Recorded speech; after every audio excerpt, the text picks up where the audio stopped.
Welcome back to the second episode of the new No Huddle podcast. And we're recording this on a Thursday night, and for the first time in over 200 days, we had football back.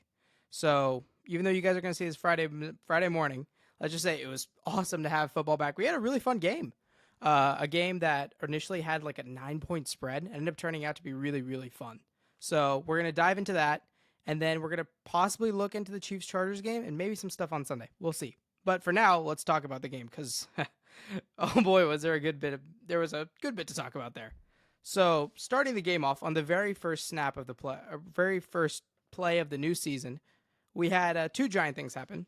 One of them was a really unfortunate injury. Looks like to the Eagles fullback. If I'm not a doctor, but if I were to guess, some sort of serious non-contact injury. He had to get carted off, and just as I thought, like, oh dang, what a rough start for the Eagles. Jalen Carter gets ejected for the game for spitting in Dak's face. Let's just say when I saw that, I was like, what are we doing? Turns out he did kind of get rage baited a little bit by Dak, but it doesn't matter. You can't spit at a guy. And yeah, he got rightfully tossed. And with the Chiefs coming up next game, we know what the NFL likes to do with suspensions when it comes to the Kansas City Chiefs. And that is they're always going to lean their way. I remember last year, Derwin James had this kind of rough, unnecessary roughness penalty. Not sure if it even gotten tossed from the game he was playing in, but what do you know? They had the Chiefs on the schedule next week, so Derwin James was was suspended from that game. So if I was an Eagles fan, I wouldn't keep my hopes up about Jalen Carter playing next week. And right away, you could tell that they were going to miss him because they made the Cowboys look like they had a competent run game. But let's start with the passing stats. Dak went 21 of 34, had 188 yards, and no touchdowns through the air, at least from what I remember. It was just two Javonte Williams rushing touchdowns. Jalen Hurts went 19 of 23, only 4 incompletions, kept that ball moving. 152 yards in the air, and more importantly, was 62 on the ground. So Dallas at the beginning of the game was able to completely move the ball. It was really shocking at first because we'd been hearing about Dallas's deficiencies for the last 6 months, right? Safe to say, they had a pretty rough offseason. Check out episode 1, Micah Parsons. But heading into this game, there was so much to prove, right? It's, can Dak carry this team now? Can the Cowboys really survive, right? Because they don't really have they don't have Micah Parsons. And so that defense is going to give up a lot of points, and it did. So can Dallas respond? And the answer right away was yes, which was really surprising. Javonte Williams was looking good and looked like he had 3 years back with Denver, and he was running through the hole really well. CeeDee Lamb was clicking at first. We had a few George Pickens plays. We had a big George Pickens PI on 3rd and 20. Or no, sorry. It was on 2nd and long at the beginning of the game. And it was like, okay, Dallas can move. And then they punched the ball right away. And then we get our first look at that Dallas defense, which I think, as everyone expected, looked pretty rough. They really had no answer for Jalen Hurts running the ball, and that's something that we would see continue on for the rest of the game. At the beginning, they couldn't stop Saquon prior to the weather delay, but the weather delay stuff, we'll get there later. And Jalen, I'm going to give him a lot of credit this game because he really found a way to make plays with his legs.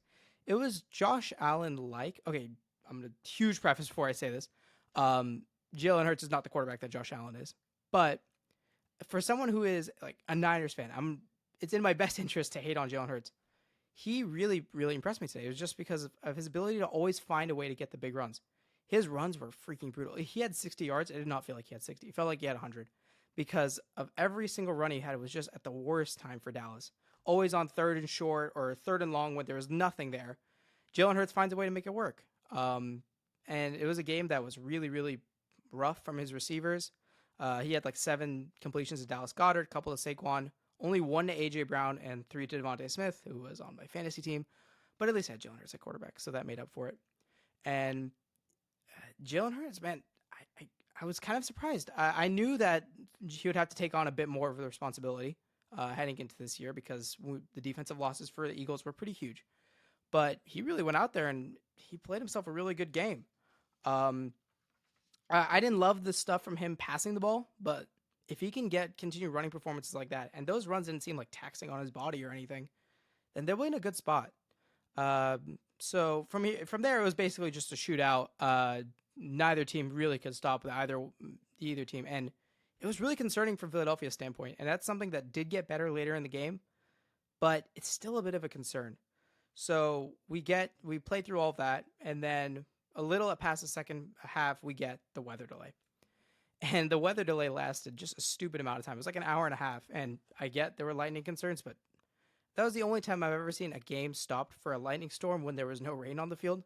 Like I fully thought, like later in the fourth quarter, it's like, oh, it's gonna start raining now, and it's like, nope, it'll rain in 3 days in Philadelphia. It's like, okay, what are we doing?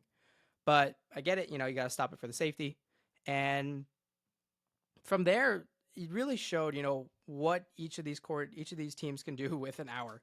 Because both of these DCs, I imagine, were able to look at the tape, huddle up, talk to their players, and both came out with really, really solid game plans after. Especially Matt Eberflus with Dallas, which I don't know. I never thought I would say Matt Eberflus had a competent strategy or game plan, but here he was.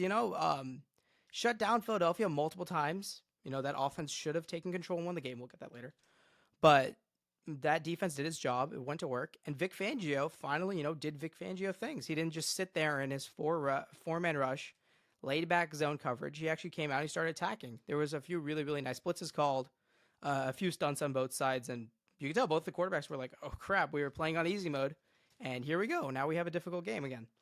So back on coaching, I think this is really where, the difference of the game came. Of course, CeeDee Lamb's drops were rough, to say the least. Definitely had what was probably a game-losing drop on that, but outside of that, uh,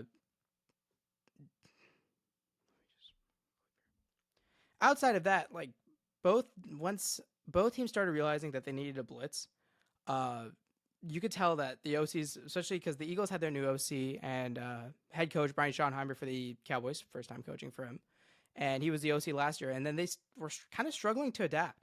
And eventually we did see Philadelphia get over it with Jalen Hurts running the ball a bit more. But Schottenheimer he just didn't know what to do. He was lost in the sauce. A couple times I was just screaming at him to run the ball because it was working, and he just refused to run the ball.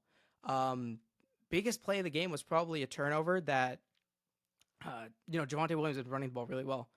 And Miles Sanders gets a big run, but you can tell on that run, holy crap, that should have been an easy touchdown. But he just is slow. He doesn't got it like that anymore. And what do you know? A few plays later, he fumbles the ball away. And, that was a killer. I fully think Philadelphia would have taken control and started dominating the game from there. But, with the weather delay, it almost ended up working out in Dallas' favor because they were able to come back, rebound, not lose too much momentum off of that. And, I just want to kind of fast forward here to the end of the game. So once Dallas fails on 4th and 3, before Dallas attempts that 4th and 3, there's 2 minutes and 20 seconds left on the clock. And for some reason, they don't snap the ball. And I get it. You want to try and get the other team to go offside, get a free 5 yards, keep that thing going. But it is the most predictable thing ever to not snap the ball there. And the Eagles just played in the Super Bowl. So I think they know that, they're not going to jump there. But they don't. And what that does is not only does it take away from the clock stopping once, it gives Vic Fangio a couple minutes to drop a really nice blitz that fully gets home. And it's one of those things where you could really tell it's like there's just a huge mismatch here when it comes to the coaches. Nick Sorensen, new Cowboys special teams coordinator, had himself a really horrible game. And as a Niners fan, that's just not shocking at all. Couple kickoffs from Aubrey that went into the end zone for some reason, fully booted them when that's the one thing you can't do right now. And few touches for Kevontae Turpin on special teams. Offense did a good job of getting him the ball though. And when you have a player that explosive and that dynamic with the ball, just seeing the ball, often roll away or him staying away from the ball, it's like, come on, Nick. You have an unbelievable player with the ball in his hands, and you are actively trying to take it away. Anyways, so once the Cowboys fail that fourth down, the Eagles get the ball back, and it's like, okay, they hadn't gone to A.J. Brown the whole game. 0 targets. What do you think happens? First play. Everyone and their mother knew it. They announced it on the broadcast. They're like, hey, they're going to go to A.J. Brown. And A.J. Brown gets the 8-yard ball. They admittedly do a good job stuffing them on second down. And then on 3rd down and 3, for some reason, the Eagles come out empty. And I know it worked. But when you have Saquon Barkley in your backfield, why are you coming out empty? If they just kept Saquon in the backfield, they could have ran that pretty much that exact same play. And, you'd have had the added threat of Saquon, forcing those linebackers to stay real close. Instead, they come out and empty. And you know what? Credit to them, it works because Jalen Hurts had himself, again, like I said before, an unbelievable game. He's able to find the gap in the defense, just run for it and pick up a few yards and a first down. So even though I hated the choice for Philadelphia to go empty there, it did work. So, as much as I want to hate on it, can't really say too much. A real sloppy game though, overall from both sides, and we saw something out of Philadelphia. We saw them being really undisciplined.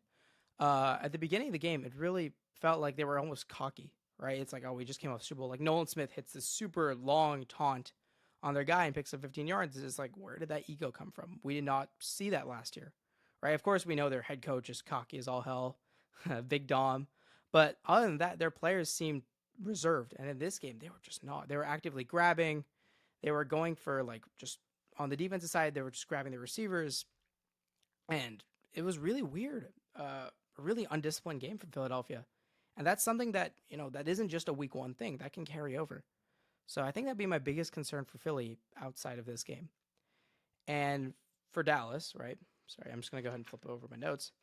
For Dallas, this game was a moral victory. I don't know if you can call a division loss to a division rival, not or your biggest rival, a moral victory, but it kind of was, right? Because I think most people had, Dallas pegged for 6-7 wins at most after the Micah Parsons trade. And they come out and they give the defending champs a real fight. Probably they're sitting there saying, man, if CD catches those balls, we're winning that game.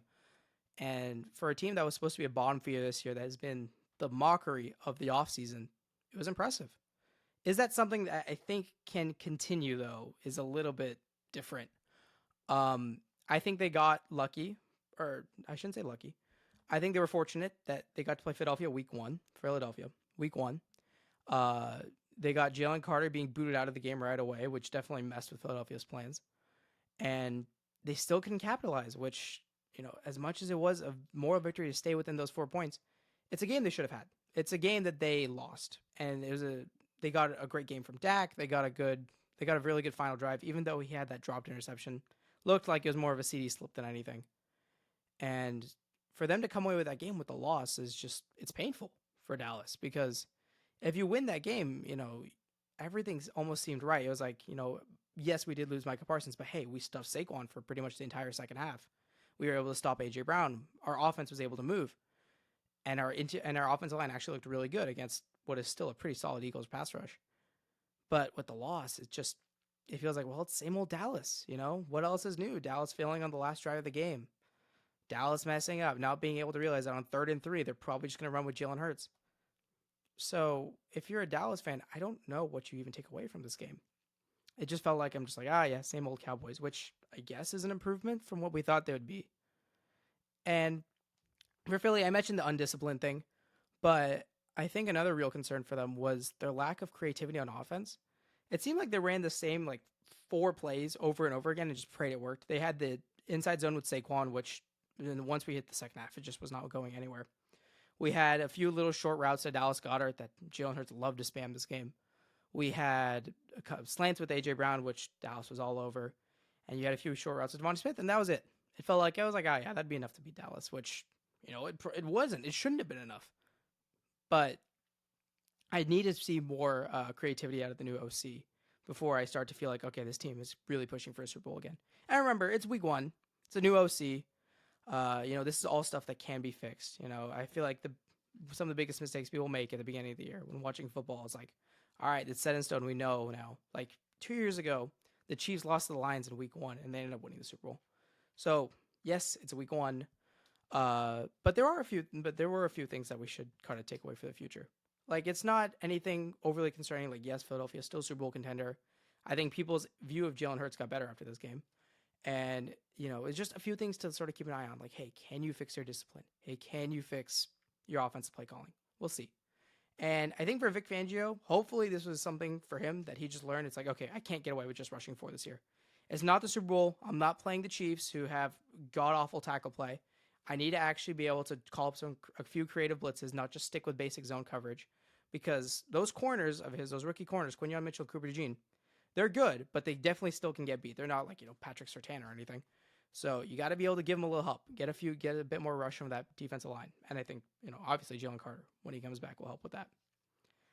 Okay. I think that's all for the Dallas-Philadelphia game. Let's move on. So we have Chiefs and Chargers tomorrow night. When you guys are watching this, it should be tonight. A really fun game. So I think the first thing I'll preface with this is week one, we know not to take away too many overreactions. But holy crap, we got to make sure we keep that in mind for this Brazil game because both teams are taking what is 12, 13-hour long distance flights for one. And then two, uh, it's a division game. So with those two things combined, all I'm going to say is don't bet on this game. If you have any sort of hope to keep your money, do not bet on this game because there's no predicting what's going to happen here. We saw last year in Brazil that field was really, really rough for any team to sort of get any traction. You saw the Packers slipping a lot last year when they played the Eagles week one in Brazil. So I expect the unexpected. So I think the biggest problem for the Chargers this game is that they lost Rashawn Slater, which is probably gonna be the biggest problem for the whole season. But with them not having Rashawn Slater, I think Chris Jones is gonna feast this game, right? Because the beauty of Chris Jones is while he is an unbelievable defense tackle, he's also one hell of a chess piece because they just love to move him outside of the edge a few times. And I guarantee on third down, Joe Alt's moved to left tackle, so they won't attack that side. But when they have Trey Pipkins out there at right tackle, and it's third down, and it's it's like a 20-24 game, whatever, and it's just like, oh well, here, what's Steve Spagnuolo going to dial up this time? Expect Chris Jones to come in on that right side and just barrel through Trey Pipkins, and the Chargers have to be ready. I know Jim Harbaugh is an unbelievable coach. Hopefully he knows and he's well aware of that happening because they need to chip him once, chip him twice, double team him. Whenever that inevitably happens, they gotta make sure they're ready for that. The Chiefs corners are Trent McDuffie versus Lad McConkey. I watched the bootleg football podcast, really really good podcast with Brett Coleman. He was talking about just how much fun Lad McConkey versus Trent McDuffie could be, because Spagnuolo loves his man coverage, and Trent McDuffie one-on-one with Lad McConkey is going to be so much fun. It's going to be really really fun. Just seeing those two guys, Lad's an unbelievable route runner, and Trent McDuffie's probably I'd say the second or third best man coverage corner in the league. Seeing those two go at it is just going to be really, really fun to watch. What else? I think that the Chiefs' offense is going to be really interesting to see. It's going to be a big test for Josh Simmons week one because he now gets Khalil Mack, which I think they mentioned on the podcast. They said that a Khalil Mack bull rush is pretty similar force-wise to Khalil Mack to a bull actually attacking your chest. So we'll see Josh Simmons off that patellar tendon injury. How is he going to be able to handle that rush? And that'll be really, really interesting. I think Josh Simmons, he's looked great so far. I think he'll be ready for the task, but if not, Khalil Mack's going to give him one heck of a welcome to the NFL. And, he'll probably get him a few times. But that's going to be the biggest point of emphasis for the Chiefs is can Josh Simmons hold the line there when Khalil Mack's going to rush down? And for the Chargers, they're coming off a year last year where they had the best pass defense in football. And even through the playoffs, even though they had that really rough 4 interception Justin Herbert game, they were able to they held up as the number one pass defense really through that and two. And it'll be interesting to see Mahomes try and tackle that. If I had to put a one guess, I think it's going to be a big Kelsey game, especially with no Rashee Rice. So early shot is Kansas City in a really, really close game. Because I think, like I said, it'll be, Chargers, Chiefs, get a field goal or something, make it a 3-point game. They get Chargers get the ball back, and same old. Crowd starts coming in with the oh, and then from there it's just the Spagnuolo calls up some bullshit third down blitz. It absolutely works because the team for some reason never expects it, and I think we get a really really annoying Chiefs week one win. Can you tell I'm a bitter Niners fan, by the way? But, if the Chargers were going to steal one game, like Dallas should have stole this one, it is this. It's week one in Brazil with as many mitigating factors and things that should throw off the Chiefs as possible. If the Chargers don't get this one, I feel like it's going to be one where it's like, dang, we should have gotten that because the next time they get to play Kansas City's, I don't remember if it's at home or if it's in Arrowhead, but if it's in Arrowhead, that's just rough for them. Let's move on to. All right. Moving on. Let's go to Sunday. So there's 2 games in particular I really want to talk about. So one, of course, I'm a Niners homer. So I want to talk a little bit about Niners Seahawks before we get to that game on Sunday. So Niners Seahawks is one of the most important games of the year for the Niners. It's the game in Seattle. It's always one of the biggest focal points of the year is can we go win in Seattle And it's a game where we are kind of thin at receiver. We were lucky to get Jawan Jennings back week 1, but outside of that, it's Ricky, it's Jawan, and it's a whole bunch of nothing else. So Seattle, with their unbelievably talented quarters of Devon Witherspoon and Tariq Woolen, especially in coverage, uh, they're going to be a real, almost a mismatch for us week 1. And as good as Ricky Pearsall's looked, Jawan Jennings is coming off an offseason where he did absolutely no work at all, and especially because of that calf issue. And now it's like your test is to go beat Devon Witherspoon 101 in coverage. So that is going to be a really, really big mismatch for the Niners. So what does that mean? You got to run the ball. Um, if anything, this is the game this is the reason why you trade for Brian Robinson outside of CMC insurance, because this game needs to have 40 rush attempts. If the Niners can get to 40 rush attempts in this game, that means they're good. I want 20 from CMC. I want 15 from Brian Robinson. If that's the dream, but realistically, Shannon's going to give like 25 to CMC, 10 to Brian Robinson. But if we can just pound the rock on Seattle, especially because if we can run that outside zone scheme, we can get away from those insane defensive tackles, Leonard Williams, Byron Murphy. We can get away from those guys.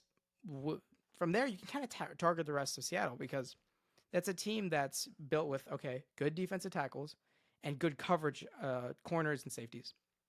So we've gone games before where Tariq Woolen's gotten benched because of the sheer physicality of the Niners running style. So if the Niners can just run that outside zone, get their matchups one-on-one, get the running back on Tariq Woolen, and just run through him a couple times, I feel like that's going to be their path to the Niners winning the game. Brock's got to keep it simple. Last year he had a few moments where it's just, he's just trying to do too much, trying to go be a hero, when in reality we just need him to stick to it, right? We need him to check the ball down. That game today, that what Jalen Hurts did when he was throwing the ball was really goddamn boring, right? Because he just checked it down to Dallas Goedert a million times, checked it down to Saquon, but it works. It's the same reason Mahomes went from like the super high flying air show type of quarterback to check it down a million times.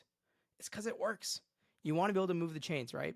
And especially against a team like Seattle where it's third and long, and you can get all those secondary players in like ball hawk mode.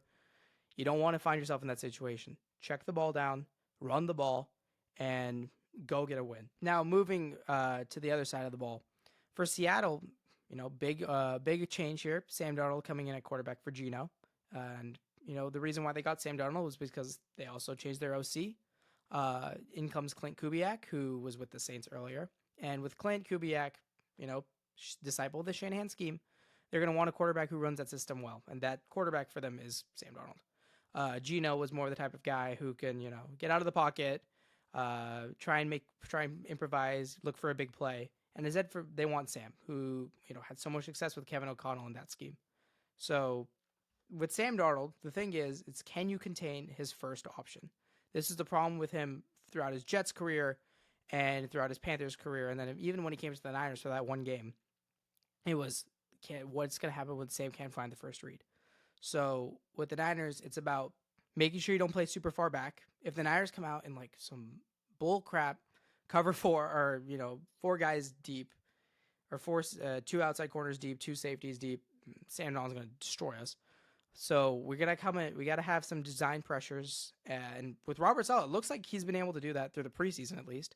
We tested out a few blitzes against the Raiders. We tested out a few blitzes against the Broncos, and they were really interesting, creative blitzes. And I'm interested to see what he actually has built up for Week 1 here, because if you can get pressure on Sam Darnold, we know he'll mess up. I was about to say a different word. We know he'll mess up, and if you can generate good pressure on the edge, he's going to try and look to he's going to try to look for his guy. He's going to panic, and that's what he did throughout Minnesota, or with Minnesota during those last 2 games. And he'll give you the ball in some way. Like when the Niners are playing Geno, I'd always be like, when's Geno going to give us that ball? When's Geno going to give us that ball? Because we knew it was inevitable. And, sure enough, Geno would always find a way, even if sometimes towards the end of the game. So for the Niners, it's got to be the same deal. It's like, can we force Sam Darnold to be under duress? And once he's under duress, we know good things will happen. As for the receivers, no more DK Metcalf, no more Tyler Lockett. Tyler Lockett, by the way, bane of my existence. I absolutely hate Tyler Lockett.